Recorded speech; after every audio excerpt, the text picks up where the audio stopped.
नमस्कार दोस्तों, मैं हूं आशीष शर्मा और आप देख रहे हैं NSTV न्यूज़ ज़ीरो मीडिया, सच के साथ सच की बात।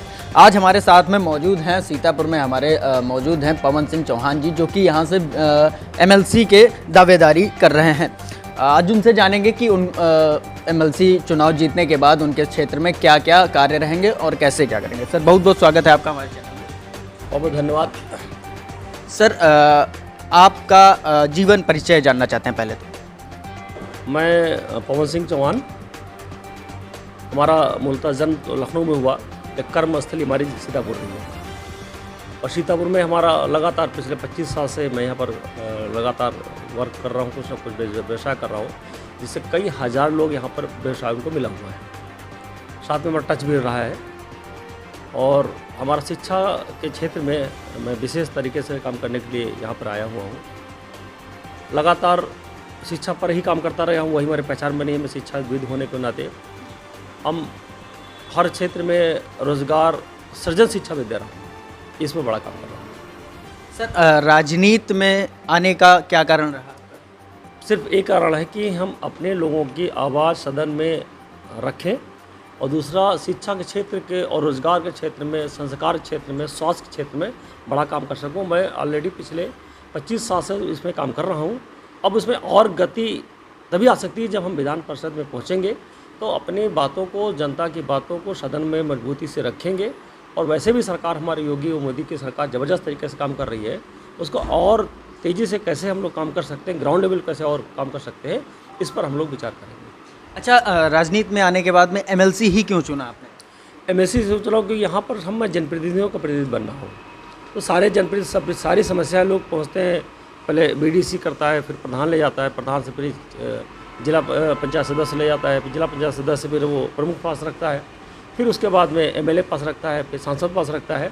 तो मतलब मुझको लगता है कि इसलिए चुनाव के सब हमारे टच में रहते हैं, और उनकी जन समस्याओं को साथ को ले करके कैसे निराकरण किया जाए, इस पर हम बहुत ही गंभीरता से विचार करता हूँ। और आज का जो पिछला जीवन हमारा रहा है, हमको सीतापुर के कई अवार्ड मिले, सीतापुर रत्न भी मिले हमको 1-2 बार, और उत्तर प्रदेश गौरव का अवार्ड मिला है हमका, और बहुत सारे अवार्ड मिले हैं कि 20-25 अवार्ड मिले हैं, नेशनल और इंटरनेशनल। सिर्फ सेवा भावनाओं से सेवा काम करता हूँ, और बड़े भाव से मैं सेवा करता हूँ, बड़े मन से सेवा करता हूँ, और हमारी सेवा को हमारी लोग बड़े मन से स्वीकार भी करते हैं। इस बात के मैं बहुत भाग्यशाली हूँ। अच्छा, यदि आपको मौका मिल जाता है तो आप रोज़गार, शिक्षा और रोज़गार पर शिक्षा, टेक्निकल शिक्षा देंगे, जिसकी वजह से 3 महीने की, 6 महीने की या 1 साल की ट्रेनिंग दे करके उनको, चाहे कक्षा 8 पास हो, चाहे कक्षा 10 पास हो, चाहे कक्षा 12 पास हो, उन बच्चों को ट्रेनिंग दे करके बड़ी कंपनियों में जॉब दिलाने का काम करूँगा। और मुझको लगता है पूरे सीतापुर डिस्ट्रिक्ट को रोज़गार परक बनाने में बहुत बड़ी सहायता निभाऊँगा।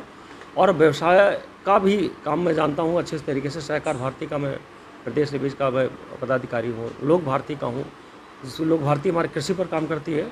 0 बजट खेती का मैंने बड़ा काम किया था, सुभाष पालेकर जी को लाए थे हम, और 1600 किसान को, पूरे प्रदेश के जो किसान थे उनको ट्रेनिंग दिलाई थी। 1 हफ्ते की लगातार ट्रेनिंग चली थी, सुबह 9 से रात को 9 बजे तक, और ज़बरदस्त उसमें पूरे प्रदेश में बदलाव आया। मुझको लगता है कि शिक्षा के क्षेत्र में भी बहुत बड़ा बदलाव आएगा, और रोज़गार में बड़ा बदलाव आएगा। मैं वादा करता हूँ कि 2 साल में आपको रोज़गार और व्यवसाय की नज़र से सीतापुर डिस्ट्रिक्ट में पूरा बदलाव नज़र आएगा। आप खुद दिखेंगे, आपको बड़ा आनंद आएगा कि हम लोग कैसे कैसे काम कर रहे हैं, किस तरह व्यवसाय कर रहे हैं, किस तरह सिस्टम बना रहे हैं। तो इसी तरह मैं हर क्षेत्र में काम करने की कोशिश करता रहूँगा। अच्छा सर, एक चीज़ और कही जाती है कि MLC का जो चुनाव होता है, ये सत्ता पक्ष की तरफ से क्या उसको किस दृष्टिकोण से? ये सत्ता पक्ष के साथ तो भाई थोड़ा भी सपोर्ट तो होता ही है, और लेकिन साथ साथ में ये भी रहता है कि व्यक्ति की व्यक्तित्व क्या है। अगर हम बड़े मन से, बड़े भाव से वो भी देखते हैं कि पढ़ा लिखा व्यक्ति आया है, समाज में लगातार 25 साल से जुड़े हुए हैं, काम कर रहे हैं, तो ये कुछ बदलाव ला सकते हैं, बड़ा बदलाव ला सकते हैं। मैं जैसे हिंदुस्तान लीवर की इंसिलियमेंट से कंपनी थी, उस वक्त मैंने लिया हिंदुस्तान लीवर लिप्टन की लिया था। और भाई साहब, मैंने पहले एरिया टॉप किया, फिर डिस्ट्रिक्ट टॉप किया, फिर यूपी टॉप किया, फिर इंडिया टॉप किया, फिर एशिया टॉप किया, फिर सिकंदरी आजम खिताब, मतलब मैंने पूरे वर्ल्ड, मैंने इंडिया, मतलब वर्ल्ड लेवल का मैंने काम किया। अब कल्पना कर सकते हो कि जो व्यक्ति छोटी सी जगह पर बैठ करके सिकंदरी आजम खिताब जीत सकता है, या एशिया टॉप कर सकता है, या वर्ल्ड टॉप कर सकता है, तो हमारी सोच क्या होगी। और हमारे बड़े मन से, बड़े मेहनत काम करता हूँ। 700 रुपये से मैंने व्यवसाय शुरू किया। वैसे मैं जमींदार ख़ानदान पैदा हुआ, और पैदा होने के बाद में फिर मैंने बहुत ही बड़े तरीके सलीके से 700 रुपये की जमा पूंजी थी बची थी, ज़मींदार खानदान कुछ सब नामूद हुआ, फिर जमा पूंजी 700 रुपये बचे, उससे मैंने फिर छोटी सी चाय की दुकान झोपड़ी डाल करके मैं शुरुआत की। फिर उसके बाद में 4 आने चाय बेचते थे और बड़े मन से चाय पिलाते थे, बड़े भाव से बनाते भी थे। और एक आदमी एक चाय पीता था, 4 गिलास पानी पीता था, वो भी ठंडा पानी लाता था, बहुत दूर से लाना पड़ता था, लेकिन पिलाते थे बड़े भाव से। फिर उसके बाद में फिर परचून की दुकान खोली, फिर उसमें अच्छे कमाए, फिर मेरे कपड़े दुकान, फिर इस तरह मैं 16 व्यवसाय किया और 16 व्यवसायों में मैं टॉप पर रहा हूँ। चाय बेची तो 25 किलोमीटर के लोग चाय पीने आते थे। जो भी मैंने काम किया तो सराउंडिंग का काम किया। जैसे आज मैंने स्कूल खोला हूँ, तो इस हिंदुस्तान का इकलौता हमारा स्कूल है जहाँ पर एसआर ग्लोबल स्कूल में 9000 बच्चे हैं और 9000 बच्चे जो 75 किलोमीटर दूर से बच्चे, आपके सीतापुर डिस्ट्रिक्ट आप देखा होगा, बहुत सारी बसेस चलती हैं हमारी, तो 75 किलोमीटर दूर बच्चा पढ़ने जाता है। या हमारा बक्सी-तालाब पर स्कूल है, वो बच्चा अमोसी एयरपोर्ट से आता है और उससे आगे से आता है, या SGPI से आता है, या उधर चन्हाट और उधर से बाराबंकी रोड से आता है। अब कल्पना कर सकते हो जो 75 किलोमीटर दूर बच्चा पढ़ने आ सकता है, तो मैं क्वालिटी क्या देते होंगे। हमारा मेन चीज़ जो है संस्कार, शिक्षा है और संस्कार नहीं है तो उस शिक्षा को कोई मूल्य नहीं। तो संस्कारित शिक्षा मैं देता हूँ, इस पर बड़ा काम करता हूँ। अच्छा सर, एक और लास्ट सवाल है हमारा, हमारे मन में है तो मैं पूछना चाह रहा हूँ सर। विकास डेवलपमेंट की अगर हम बात करते हैं तो एक ग्राम पंचायत का विकास करने के लिए प्रधान होता है, BDC होता है, DDC होता है, ब्लॉक प्रमुख होता है, ऊपर तक कड़ी में होते हैं, लेकिन सर फिर भी उस ग्राम पंचायत का विकास क्यों नहीं हो पाता? सबसे बड़ा रीज़न होता है फॉलोअप नहीं हो पाता है। प्रधान लोग जाते हैं, 2 दिन गए, ऑफिस में लगाए, ऐसा नहीं। प्रधान बड़ी मेहनत करते हैं और फॉलो भी लेने की कोशिश करते हैं, लेकिन होता क्या, जानकारी ना होने की वजह से वो काम नहीं हो पाते हैं। उनके अधिकार क्या हैं? तो पहले मैं जागरूकता काम करूँगा। प्रधान है, BDC है, प्रमुख है, तो जागरूक करूँगा उनका, तो एक जाहिर बात है कि फिर अपना काम कराना स्वयं में सक्षम रहेंगे। हमको बहुत ज़्यादा ज़रूरत नहीं पड़ेगी। सब हमारे प्रधान, हमारे BDC बहुत मेहनती हैं और बहुत अच्छे मेहनत काम करना जानते हैं। बशर्ते उनको काम कैसे कराया जाए वो हमको, उनको जागरूकता उनको देनी है। अच्छा सर, और कोई मैसेज देना चाहेंगे हमारे चैनल के माध्यम से? आपके चैनल के माध्यम ये मैं देना चाहूँगा कि हर हमारे बच्चों को पढ़ाई में ज़रूर बच्चों को भेजा जाए। अब्सेंट बच्चे ना हों, क्योंकि घर में जब बच्चा रहता है और अब्सेंटिस होता है तो क्या होता है, उसके बच्चे की मानसिकता थोड़ा सा विकृत हो जाती है।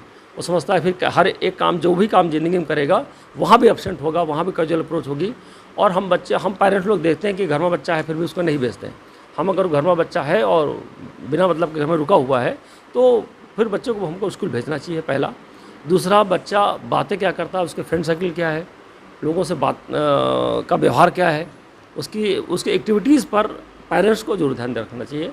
और वो मैं इन पेरेंट्स से सभी को गुजारिश करूँगा कि अपने बच्चों को शिक्षा पर बहुत विशेष ध्यान दिया जाए। दूसरा, अगर बच्चा पढ़ लिख गया, 18 साल, 21 साल या 24 साल की पढ़ाई पूरी हो गई है, तो वो छोटी नौकरी करे चाहे बड़ी नौकरी करे, छोटा व्यवसाय करे चाहे बड़ा व्यवसाय करे, वो करे ज़रूर, घर में खाली न घूमे। ये सबसे बड़ा काम देखना चाहिए। तभी डेवलपमेंट होगा जब हम पूरी तरीके से अपने बच्चों को काम करके प्रति या व्यवसाय के प्रति या पढ़ाई के प्रति या जॉब के प्रति उनको जागरूक करेंगे। चलिए सर, बहुत बहुत धन्यवाद। जैसा कि आपने देखा कि हमारे साथ में मौजूद थे पवन सिंह जी, जिनका कहना है कि उनका मेन फोकस जो है शिक्षा और रोजगार पर रहेगा। तब तक बने रहिए हमारे साथ में। कैमरा पर्सन गोपाल के साथ में मैं आशीष शर्मा, लखनऊ।